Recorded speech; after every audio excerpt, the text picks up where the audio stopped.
சுஜாதா விஜயகுமாரின் தயாரிப்பில் ஜெயம் ரவி, கீர்த்தி சுரேஷன் நடிப்பில் Regent movies வெளியிடும் சைரன் உலகமெங்கும் வெற்றி நடை போடுகிறது. சினிமாவுடன் வியூவர்ஸுக்கு வணக்கம். இந்த வாரம் நம்ம பார்க்க இருக்கிற இறுதி திரைப்படம் மேடம் வெப். ஒரு பக்கம் மார்வல் யூனிவர்ஸ், அதாவது MCU அப்படிங்கிறது ஓடிட்டு இருக்கு. இன்னொரு பக்கம் DCU DCUவா அவங்க வந்து மாறியிருக்காங்க.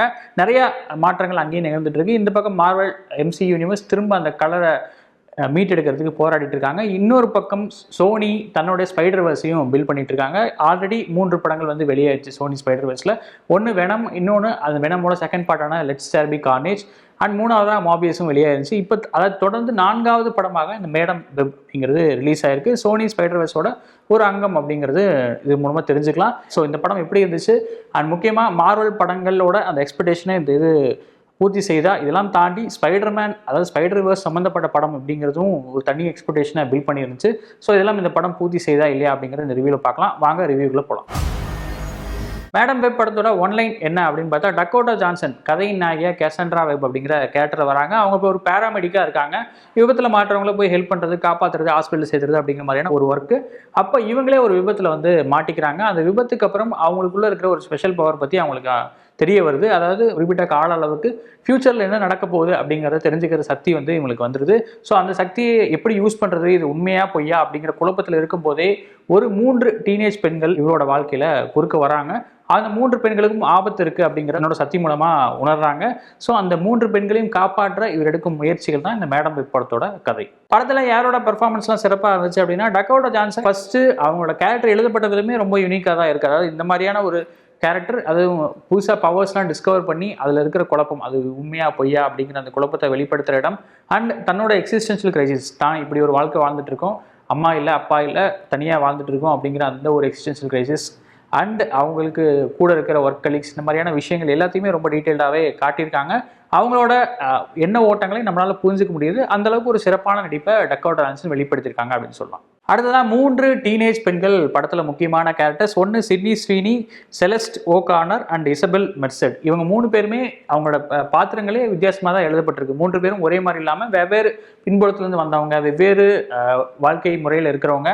அவங்க 3 பேருக்குமே வெவ்வேறு பிரச்சனைகள் அப்படிங்கிற மாதிரி தான் காட்டப்பட்டிருக்கு. அந்த விதத்தில் யூனிக்கான ரைட்டிங் வெளிப்படுது. அந்த ரைட்டிங்க்கு தேவையான ஆக்டிங்கை அவங்க 3 பேருமே கொடுத்துருக்காங்க. அவங்களோட ஆக்டிங்கில் குறை எதுவும் இல்லை அப்படிங்கிறது நோட் பண்ண வேண்டிய விஷயம். அடுத்ததாக வில்லனா வர தஹர் ரஹீம், அவருக்கு ஒரு வித்தியாசமான பவர்ஸ்லாம் காட்டுறாங்க. இந்த மாதிரியான விஷயங்கள்லாம் அவரால் பண்ண முடியும் அப்படிங்கிறத எஸ்டாப்ளிஷ் பண்ணுறாங்க. அந்த காட்சிகள் ரொம்ப எக்ஸலண்ட்டாகவே எடுக்கப்பட்டிருக்கு. பட் அவரோட ஆக்டிங் ப்ராவஸை காட்டுற மாதிரி ஒரு பவர்ஃபுல்லான மெனேசிங் வில்லனா அப்படின்னு கேட்டால் அந்தளவு ஸ்கோப் இல்லை படத்தில். பட் இந்த ரோலுக்கு என்ன தேவையோ அதை வந்து சிறப்பாக பண்ணியிருக்காரு அப்படின்னு சொல்லலாம். அண்ட் இதெல்லாம் தாண்டி ரசிகர்களோட ஃபேன் ஃபேவரட் அப்படின்னு கூட சொல்லலாம். ஆடம் ஸ்காட் அப்படிங்கிறவர் பென் பார்க்கர் ரோலை எடுத்திருக்காரு. ஆமாம், அதே ஐகானிக்கான பென் பார்க்கர் ரோல், அதாவது பீட்டர் பார்க்கரோட மாமா அப்படிங்கிற அந்த ரோலை வந்து சிறப்பாகவே ஆடம் ஸ்காட் கையாண்டிருக்காரு. இன்ஃபேக்ட் அவரோட நேம் ட்ராப் ஆகும்போது பயங்கரமான ஒரு ரெஸ்பான்ஸ் இருந்துச்சு தியேட்டரில். அந்தளவு அவரோட கேரக்டருக்கு ஒரு ஆல்ரெடி ஒரு இமேஜ் இருக்கு இல்லையா, அந்த இமேஜுக்கு ஓரளவு நியாயத்தை செஞ்சிருக்காரு ஆடம் ஸ்காட் அப்படின்னு கூட சொல்லலாம். மேடம் வெப் படத்தோட பாசிட்டிவ்ஸ் என்ன அப்படிங்கிறத பார்த்தலாம். இதை டைரக்ட் பண்ணியிருக்கிற SJ கிளார்க்சன். ஆல்ரெடி இவங்க வந்து நிறைய டிவி சீரிஸ், வெப் சீரிஸ் மாதிரியான விஷயங்கள்லாம் டைரக்ட் பண்ணியிருக்காங்க. ஒரு பெண் இயக்குனர் இவங்களை வச்சு இந்த ஆரிஜின் ஸ்டோரி, இந்த மாதிரியான ஒரு கேரக்டருக்கு ஆரிஜின் ஸ்டோரி எடுக்கணும் அப்படிங்கிற நினச்சது வந்து ஒரு நல்ல இன்டென்ஷன் தான். அவங்களுமே அந்த ஆரிஜின் ஸ்டோரியாக இருக்கணும், அதாவது ப்ராப்பரான அந்த கேரக்டரோட பவர்ஸ் என்ன, அவங்களுக்கு பவர்ஸ் பற்றின டிஸ்கவரி வருது, இது எல்லாமே தெளிவாக சொல்லணும் அப்படிங்கிறத ஒரு முனைப்பு காட்டியிருக்காங்க. அந்த ஆரம்ப கட்ட காட்சிகள், அதாவது அவங்களுக்கு அந்த பவர்ஸ் இருக்குங்கிறத டிஸ்கவர் பண்ணுறது, அதுக்கப்புறம் ஸ்லோவாக அந்த பவர் எவால்வ் ஆகிறத வந்து விட்னஸ் பண்ணுறது அப்படிங்கிற மாதிரியான விஷயங்கள்லாம் நல்ல சுவாரஸ்யமாகவே எழுதப்பட்டிருக்கு. அது டெக்னிக்கலாகவும் சிறப்பாகவே எடுத்திருக்காங்க அப்படின்னு சொல்லலாம். இந்த கிளார்வாயன்ஸ் அப்படிங்கிற சூப்பர் பவர் நல்லா டீட்டெயிலாகவே இந்த படத்தில் எக்ஸ்ப்ளோர் பண்ணியிருக்காங்க. அதாவது ஃபியூச்சரை ப்ரெடிக்ட் பண்ணுறாங்க அப்படிங்கிறத தாண்டி ஃபியூச்சரில் என்ன நடக்கும், என்னவெல்லாம் பாசிபிலிட்டிஸ் அப்படிங்கிற எக்ஸ்ப்ளோர் பண்ணுற பவரை அது எவால்வ் ஆகிற கட்டம் வந்து ரொம்ப சிறப்பாகவே எழுதப்பட்டிருக்கு. இன்ஃபேக்ட் அந்த பவர்ஸை நமக்கு புரிய வைக்கிறதுக்காக நிறைய இடங்களில் அதோட எவால்யூஷன் உள்ளிட்ட பல விஷயங்களை காட்டுறதுக்காக நிறைய காட்சிகள் முனைப்படுத்தி எழுதியிருக்காங்க. அதுவும் குறிப்பாக சொன்னால் அந்த ட்ரெயின் மெட்ரோ சீக்வன்ஸ், அதுக்கப்புறம் வர அந்த தொடர்ந்து நடக்கிற அந்த டைனரில் நடக்கிற சம்பவம் உள்ளிட்ட பல விஷயங்கள் நமக்கு அந்த பவரை நல்லாவே எஸ்டாப்ளிஷ் பண்ணிடுது. ஓகே, இது இன்னும் பொட்டன்ஷியல் இருக்குது, அடுத்தடுத்த லெவலுக்கு இந்த பவர் இன்னுமே போகக்கூடும், ஜஸ்ட் ஒரு ஃபியூச்சர் ப்ரெடிக்ட் பண்ணுற பவராக இல்லாமல் இதோட விஸ்வரூபம் வேற மாதிரி இருக்கும் அப்படிங்கிறத நமக்கு நிறைய காட்சிகள் சுலபமாகவே புரிய வச்சுறாங்க. அது இந்த படத்துக்கு ஒரு ப்ளஸ்ஸாக இருக்குது. படத்தோட இன்னொரு பாசிட்டிவ், கிளைமேக்ஸ் காட்சிகள் எடுக்கப்பட்ட விதம். அந்த பவர்ஸோட ஃபுல் பொட்டன்ஷியல் தெரிஞ்சதுக்கப்புறம் அந்த மேடம் வெப், அதாவது கெசாண்ட்ரா வெப், அந்த ஸ்டன் சீக்வன்ஸ் அண்ட் வில்லன் அதுக்கு கொடுக்குற அந்த கவுண்டர் அண்டு 3 பெண்கள் சம்மந்தப்பட்ட அந்த ஆக்ஷன் சீக்வன்ஸ் எல்லாமே ரொம்ப சிறப்பாக எழுதப்பட்டிருந்துச்சு. இன்ஃபேக்ட் இந்த கேரக்டருக்கு ஃபிசிக்கல் ஸ்ட்ரென்த் இல்லை, அவங்களோட பிரில்லியன்ஸ் தான் ஒரு சூப்பர் பவர் அப்படிங்கிறத திரும்ப எஸ்டாப்ளிஷ் பண்ணுற மாதிரி நிறைய காட்சிகள் கிளைமேக்ஸில் இருந்திருக்கு. அதுவுமே இந்த படத்துக்கு ஒரு பாசிட்டிவாக ஒர்க் ஆயிருக்கு. மேடம் வெப் படத்தில் இதெல்லாம் பெட்டராக இருந்திருக்கலாம் அப்படிங்கிறத பார்த்துடலாம். லீட் கேரக்டர் கெசாண்ட்ரா வெப் எழுதப்பட்ட அளவுக்கு மற்ற கேரக்டர்ஸ் எதுக்குமே டெப்த் கொடுக்காம விட்டுட்டாங்க. அது ஒரு பெரிய சிக்கலாக இருக்குது. முக்கியமாக வில்லனோட ரோல், அவரோட நோக்கம் என்ன, அவர் ஏன் இந்த மாதிரியான ஒரு பிட்ரேல் பண்ணாரு, அதுக்கப்புறம் அவரோட பவர்ஸ் வச்சு என்னதான் பண்ண போறாரு, அவரோட மோட்டிவ் தான் என்ன அப்படிங்கிறது தெளிவாக எங்கேயுமே விளக்கவே இல்லை. அண்ட் முக்கியமான விஷயங்கள், நிறைய சொல்லப்பட வேண்டிய விஷயங்கள், காட்டப்பட வேண்டிய விஷயங்களை வெறும் வசனங்களாகவே கடந்து போயிருக்காங்க. அதுவுமே ஒரு பெரிய சிக்கல். முன்னாடியே சொன்ன மாதிரி ஹீரோயினோட எக்ஸிஸ்டென்ஷியல் கிரைசிஸ், அவங்களோட வாழ்க்கை முறை எல்லாமே டீட்டெயிலாக சொன்னவங்க. அந்த ஹீரோயினுக்கு அடுத்து ஒரு செகண்ட் லெவலில் ஒரு முக்கியமான கேரக்டர்ஸாக இருக்கிற அந்த 3 டீனேஜ் பெண்களோட பேக்ரவுண்ட் ஸ்டோரி உள்ளிட்ட பல விஷயங்களை வெறும் வசனங்களாக மட்டும்தான் சொல்லியிருக்காங்க. அது இந்த படத்துக்கு ஒரு பெரிய மைனஸாக மாறி இருக்கு. ஏன்னா அந்த பெண்களோடையும் சரி வில்லனோடையும் சரி நம்மளால எங்கேயுமே கனெக்ட் பண்ணிக்க முடியல. இவரோட மோட்டிவ் தான் என்ன அப்படிங்கிறதும் நமக்கு தெரியல. அண்ட் அந்த பெண்கள் அவங்களோட பேக்ரவுண்டும் பெருசாக எஸ்டாப்ளிஷ் பண்ணாதனாலே என்னமோ அவங்க ஒரு ஆபத்தில் மாட்டிக்கிறாங்க, இல்லை ஒரு விஷயத்தில் மாட்டிக்கிறாங்க அப்படிங்கும்போது நமக்கு எங்கேயுமே டென்ஷன் ஏற்படவே இல்லை. அதுவுமே இந்த படத்துக்கு ஒரு மைனஸாக மாறி இருக்கு. படத்தோட இன்னொரு மைனஸ் என்ன அப்படின்னா, அந்த டைனரில் நடக்கிற அந்த சீக்வன்ஸ், அந்த கான்ஃபன்டேஷன் ரொம்ப சிறப்பாக தான் எடுக்கப்பட்டிருக்கு. பட் அதை நோக்கி வர காட்சிகள், அதுக்கு நம்மளை கொண்டு போய் நிறுத்துறதுக்காக வேண்டிய எழுதப்பட்ட சில காட்சிகள் ரொம்ப ட்ராகாக இருந்த ஒரு ஃபீலுமே இருந்துச்சு.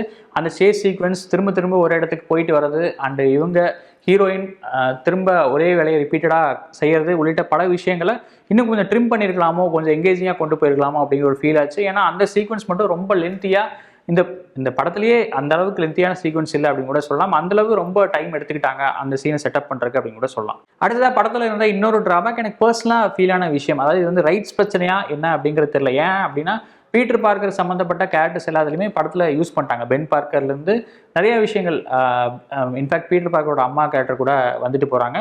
பட் என்னன்னா, பீட்டர் பார்க்கர் அப்படிங்கிற நேம் சொல்கிறதுல ஏன் உங்களுக்கு இவ்வளோ தயக்கம் அப்படிங்கிறது இல்லை. ஒரு ரைட்ஸ் பிரச்சனையாக கூட இருக்கலாம். பட் என்னன்னா, அப்படி ஒரு ரைட்ஸ் பிரச்சனை இருக்குது அப்படின்னா நீங்கள் அந்த நேம் ட்ராப் பண்ணுறது மாதிரியான டீசிங்ஸான காட்சிகள் வைக்கிறது தவிர்த்துருக்கலாம் அப்படின்னு தோணுச்சு. ஏன்னா ரொம்ப கிட்ட வரைக்கும் போயிட்டு ஆனால் நான் பேர் சொல்ல மாட்டேன் அப்படிங்கிற மாதிரி அந்த காட்சிகளை வித்ட்ரால் பண்ணிட்டாங்க. அது வந்து ரொம்ப இன்ஆர்கானிக்காக ஃபீல் ஆனிச்சு. ஏன்னா அப்படி ஒரு டீசிங்கான ரேட்டிங் வச்சுட்டு நேம் சொல்லியிருந்தா இன்னுமே ஒரு தியேட்டர் மூமெண்ட்டாக நல்லா இருந்திருக்குமே அப்படின்னு ஒரு ஃபீல் ஆச்சு.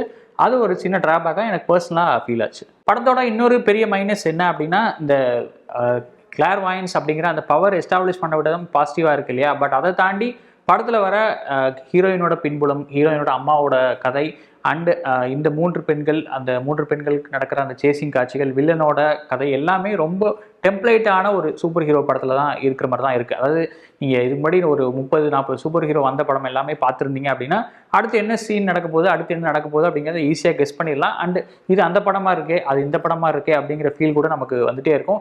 இன்ஃபேக்ட் அந்த கிளார்வாயன்ஸ் அப்படிங்கிற பவர் கூட நமக்கு நிக்கோலஸ் கேஜ் நடிச்ச நெக்ஸ்ட் படத்தை வந்து அங்கங்கே ஞாபகப்படுத்துது. ஸோ இந்த மாதிரியான ரிசம்பிளன்ஸ், பழைய படங்களுக்கு ரெஃபரன்ஸ், அந்த மாதிரியான விஷயங்கள்லாம் இந்த படத்துக்கும் ஒரு டிராபேக்காக அமைஞ்சிருக்குன்னு நினைக்கிறேன். அதுவுமே நோட் பண்ண வேண்டிய விஷயம். மேடம் வெப் படத்தோட ஓவரால் வேர்டிக்ட் என்ன அப்படிங்கிறத பார்த்துலாம். ஸ்பைடர்மேனோட ஒரு ஐகானிக் டயலாக் இருக்கும், with great power comes great responsibility அப்படிங்கிற மாதிரி. இந்த படத்தில் ஒரு ஈவன் ஒரு ரிவர்ஸ் மாதிரி அதுக்கு வேற ஒரு டயலாக், வேற ஒரு ஆல்டர்னேட் வெர்ஷன் எழுதியிருந்தாங்க. அதாவது when you take responsibility great powers will come அப்படிங்கிற மாதிரி.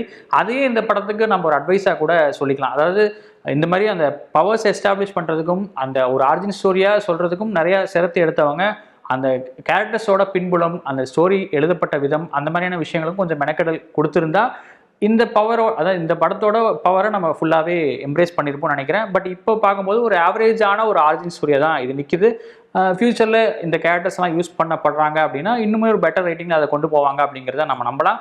ஒருவேளை இந்த படத்தை நீங்கள் பார்த்துருந்தீங்க அப்படின்னா உங்களோட வியூ என்ன அப்படிங்கிறத கமெண்ட்டை சொல்லுங்கள். வேற ஒரு ரிவ்யூல உங்களை மீட் பண்ணுறேன். நன்றி, வணக்கம். சுஜாதா விஜயகுமாரின் தயாரிப்பில் ஜெயம் ரவி, கீர்த்தி சுரேஷன் நடிப்பில் ரெஜன் மூவிஸ் வெளியிடும் சைரன் உலகமெங்கும் வெற்றி நடை போடுகிறது.